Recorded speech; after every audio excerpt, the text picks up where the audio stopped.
hingi lang kami ng update ma'am dito sa patuloy na pagtulong pa rin ng ating Bureau of Immigration dito sa 24 na Pinoy na na-repatriate mula sa sinasabing mga scam hubs. Diyan po sa Cambodia, ma'am.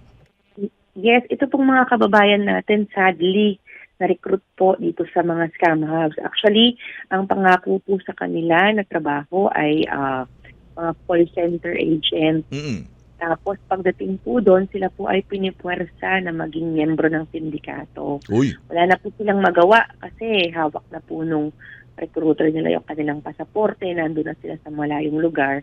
So they are forced to catfish yung mga Europeans. Ang ginagawa po nila, nagiging love scammers po sila.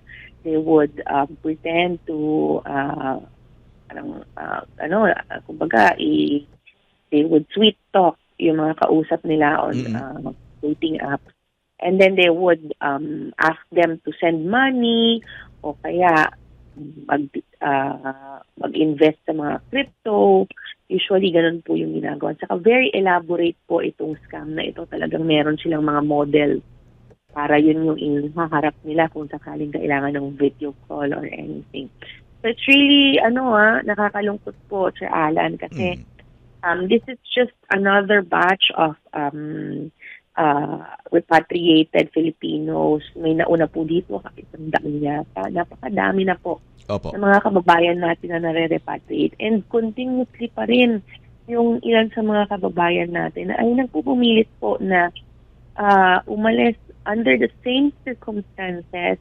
Siguro they're trying to see na ang ganda kasi ng offer, try lang natin. Yun. Pero hindi po talaga maganda kasi maganda lang yung offer but they end up not earning as much as they were promised and they are being physically, emotionally, iba sexually po abused there.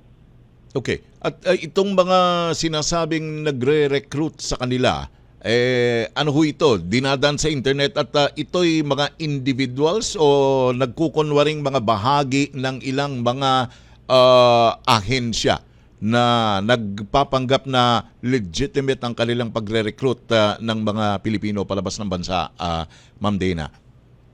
Kadalasan po sa mga Facebook groups nila nakikita yung mga invites.